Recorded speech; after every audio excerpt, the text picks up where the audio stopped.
안녕하세요. 법률사무소 법담입니다. 오늘은 외국인 배우자를 둔 이혼 소송에 대해 알아보겠습니다.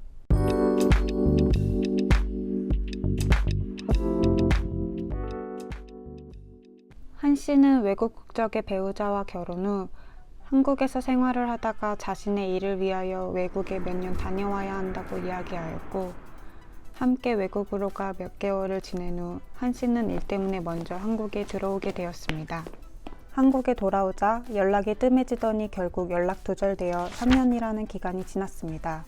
가족을 되찾기 위해 지속적인 연락을 취했고, 거주지를 알기 위해 알아보았지만 알 수 없었습니다. 긴 기간 동안 가족으로부터 방치당한 채 소식조차 듣지 못하고 견뎌오다 이혼을 결심하게 되었습니다.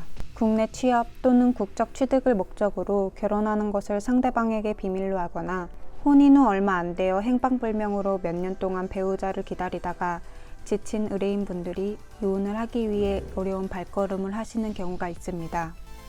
장기간 별거나 연락 두절로 사실상 혼인관계가 파탄난 경우 민법 제840조 제2호 배우자가 악의로 다른 일방을 유기한 때, 그리고 제6호 기타 혼인을 계속하기 어려운 중대한 사유가 있을 때에 해당하여 이혼 사유가 됩니다.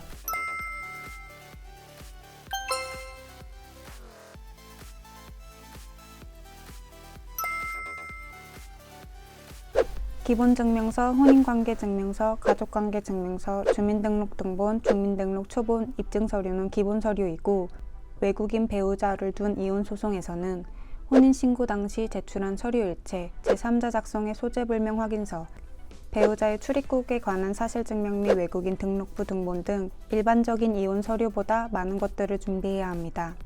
2008년 1월 1일 전에 혼인신고를 한 경우 등록기준지 관할법원의 가족관계 등록과에서, 2008년 1월 1일 이후 혼인신고를 한 경우 혼인신고를 한 구청을 관할하는 법원의 가족관계 등록과에서 혼인신고 당시 제출 서류를 발급받을 수 있습니다.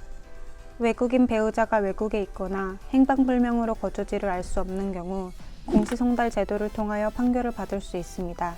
판결문 정본 및 확정증명원을 발급받고 이혼신고서를 작성하여 구청 또는 시청에 방문하셔서 제출하시면 이혼신고가 완료됩니다.